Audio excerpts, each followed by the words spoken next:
CM साहब ने PM साहब को चिट्ठी लिखी है। मामला सीएम साहब और पीएम साहब के बीच में है, उन्होंने लिखा है, तो इसलिए इंतजार कीजिए। लेकिन बिहार में हमारा गठबंधन मजबूत है।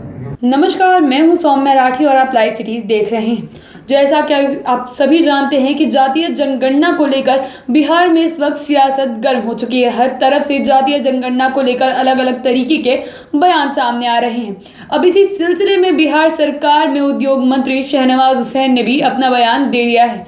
शहनवाज हुसैन ने अपने बयान में कहा है कि ये जो मामला है जातीय जनगणना का, वो पीएम और सीएम के बीच का है। मुख्यमंत्री नीतीश कुमार ने इस मामले को लेकर प्रधानमंत्री नरेंद्र मोदी को एक चिट्ठी भी लिख दी है, इसलिए अब ये मामला उन दोनों के बीच का रह गया है और इस पे आगे वो कोई टिप्पणी नहीं करेंगे। शहनवाज हुसैन ने क्या कुछ कहा है, जरा आप एक बार खुद सुनिए। बिहार में हमारा समझौता है, ये कोई बड़ी बात नहीं है। जेडीयू तो गुजरात में भी अलग लड़ा है, कई जगह लड़ा है, कई जगह हमारा गठबंधन रहता है, कई जगह नहीं होता है। लेकिन बिहार में हमारा गठबंधन मजबूत है और केंद्रीय नेतृत्व बातचीत करके कौन कहाँ लड़े, किससे गठबंधन हो, ये तय होता है। जब तय होगा तो आपको सूचना देंगे। जातीय जनगणना पर अलग अलग राय है सर एनडीए। हमारी तो बहुत चीज़ों पर अलग अलग राय रहती है, अलग अलग दल है। बीजेपी के क्या राय है? हाँ, बीजेपी के जातीय सीएम साहब ने पीएम साहब को चिट्ठी लिखी है। मामला सीएम साहब और पीएम साहब के बीच में है, उन्होंने लिखा है, तो इसलिए इंतजार कीजिए। विपक्ष सड़क पर आ गए, राजद का कल प्रदर्शन भी था जातीय तो उसमें मैं क्या करूँ, मैं प्रचार करूँ उनका? प्रदर्शन था तो कोई पता नहीं लगा। गया इंडस्ट्रियल एरिया के विकास के लिए क्या योजना है? भाई तो इतना देर से बोले थे। इंडस्ट्रियल एरिया जो यहाँ का है, पूरा इंडस्ट्रियल एरिया वो तो है ही नहीं है। नहीं, सब जगह से जो बंद पड़े, जो बंद उद्योग भी चालू होंगे, नए उद्योग भी लगेंगे। गया जो तरक्की के रास्ते पर है, टूरिज्म भी बढ़े, गया में इंडस्ट्री भी बढ़े और बहुत सारी इंडस्ट्री यहाँ आ रही है। उसके बहुत सारे प्रपोजल हैं। सही समय पर जब प्रपोजल मैच्योर हो जाएगा तो आप लोग को बताएंगे। कुछ बदलाव हुई है क्या?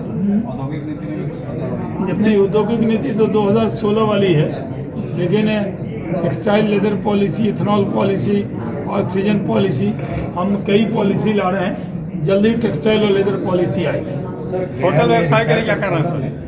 गया में स्कूल ने रेशन किट और लाख का किट को देखा है और काफ़ी संख्या में देखा और इसकी खेती 6 से 8 राज्यों में होती है। क्या गया में ऐसा कुछ आपके सामने प्रपोजल आएगा तो इसमें ज़रूर विचार करेंगे। वो हमसे मिले नहीं हैं, बातचीत करेंगे। ऐसे भी बुनकर को मदद करना भय है। अभी भी जो गरीब बुनकर थे उनको कोरोना काल में हमने 10-10 हज़ार रुपया उनके अकाउंट में ट्रांसफ़र किया। कल भी आप लोग वहाँ पे थे। जो मुख्यमंत्री युवा उद्यमी योजना है, इसका हमने 11 लोगों को दूसरी किस्त और तीसरी किस्त दी है।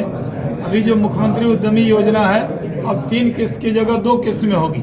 और जिन लोगों को अकाउंट में दिक्कत हो रही थी कि अगर कंपनी बनाएंगे तो जीएसटी देना पड़ेगा, तो पर्सनल अकाउंट पर भी उनको अलाउ किया है। कल ही मैंने इसका फाइल साइन किया है। और सबल बीघा में जाकर एक वहाँ क्लस्टर बनना है, उसको देखने गया था। मेरे साथ बीजेपी, जेडीयू और हम के सारे नेता इकट्ठे होकर हम चल रहे हैं। और वहाँ पर जिस तरह नौजवान काम कर रहे हैं वो देखा। हम लोग मुख्यमंत्री उद्यमी योजना में उनको क्लस्टर में वो जगह देंगे जहाँ एमपी साहब ने 10 लाख रुपए का भवन का घोषणा वहाँ पे किया और बाकी चीज़ें हम करने वाले हैं। हम लोगों ने जो डोभी में जाकर वो संस्थान को देखा, आपके प्रतिनिधि होंगे वहाँ, कुछ लोग दिखे थे। वो बहुत बड़ा काम है। वो सिर्फ बिहार का नहीं, संजीव श्याम जी भी आए। जो डोभी में हम लोग कार्यक्रम कर रहे हैं वो बिहार का ही नहीं, पूरे देश का बड़ा सुंदर इंडस्ट्रियल पार्क बनने जा रहा है। वो AKC पे बन रहा है। उसको हम लोगों ने अपनी आंखों से देखा। हमारे additional chief secretary Brijesh Malhotra ji, director industry Pankaj Dikshit ji, सारे जनप्रतिनिधि सब लोग जाकर देख के आए हैं। उसको हम लोग काफ़ी जोड़ने वाले हैं। ये एक बड़ा काम यहाँ पे हो रहा है। गया के अंदर बड़ा खादी मॉल बनाने जा रहे हैं जो पटना से भी ज़्यादा सुंदर होगा। और वो जगह अभी हम लोग मीटिंग के बाद उसको देखेंगे। फिर मैं पटना जाऊंगा। आपको मैं पहले सूचना दे देता हूं ताकि कोई ये ना कहे कि सूचना का अभाव है। लेकिन वो ऐतिहासिक कार्य होने जा रहा है जिसको ऐसा बनाएंगे कि पूरे वर्ल्ड का देशों का स्टॉल उसमें लगे और अलग अलग राज्य का भी स्टॉल लगे।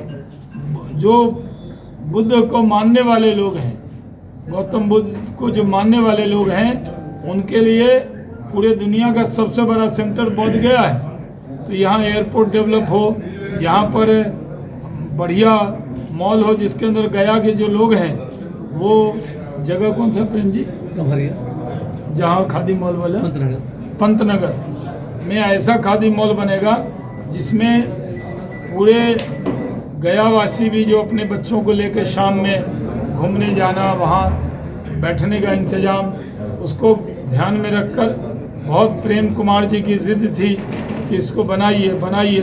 कई बार मुझे कहा तो नक्शा भी बन गया है, उसका प्रेजेंटेशन भी हम अगले मीटिंग में जब आएंगे तो नक्शा दिखाएंगे। तो सुना आपने कि किस तरीके से मंत्री शहनवाज हुसैन ये कहते हुए नजर आ रहे हैं कि मामला अब पीएम और सीएम के बीच का हो गया है, इससे गठबंधन पर कोई भी असर नहीं पड़ने वाला है। लगातार जो एनडीए के नेता है वो इस बात का आश्वासन देते हुए नजर आ रहे हैं कि एनडीए की जो सरकार है, जो जेडीयू और भाजपा का गठबंधन है, अगले 5 सालों तक बिहार में ऐसे ही बना रहेगा। बताते चले कि जातीय जनगणना को लेकर जो विवाद उठ रहा है उससे एनडीए पर भी कई सवाल खड़े किए गए थे। लोगों ने जेडीयू और भाजपा का जो गठबंधन है उसे भी कटघरे में खड़ा किया और तरह तरह के सवाल भी उठाए। साथ ही साथ ये भी कहा कि जो जातीय जनगणना को लेकर दोनों पार्टियों के अलग अलग विचार हैं, ये दोनों के बीच में लड़ाई के जो बीच है उनकी शुरुआत है और जल्द ही गठबंधन टूट जाएगा। लेकिन एनडीए दल के जितने भी नेता हैं, चाहे वो जेडीयू के नेता हो चाहे वो भाजपा के नेता हो, उनकी जातीय जनगणना को लेकर जो भी राय होती है उसके साथ साथ वो इस बात का आश्वासन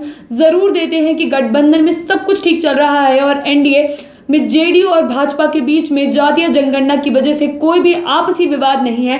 दोनों पार्टियों की अलग अलग राय है। लगातार एनडीए के जो नेता है वो ये बयान देते हुए नजर आते हैं कि हर एक पार्टी के नेता की अपनी निजी राय हो सकती है, लेकिन उससे गठबंधन पर किसी भी तरीके का कोई असर नहीं पड़ता है।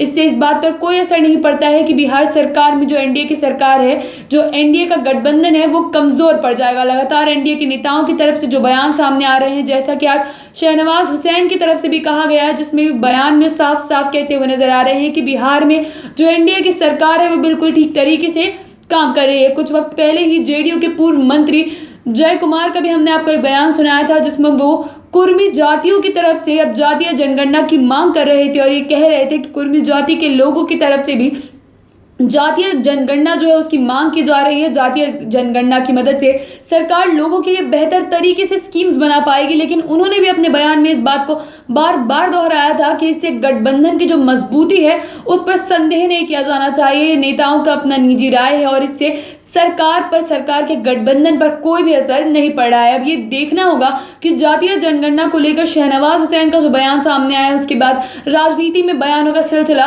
किस तरीके से शुरू होता है, किस नए तरीके के बयान हम सुनेंगे। ऐसी अन्य वीडियोस के लिए आप हमारे चैनल के साथ लगातार बने रहें। अगर आप इस वीडियो को फेसबुक पर देख रहे हैं तो पेज को लाइक और शेयर करें। अगर आप इसे यूट्यूब पर देख रहे हैं तो चैनल को सब्सक्राइब करें। आप लाइव सिटीज को ट्विटर पर भी फॉलो कर सकते हैं। धन्यवाद।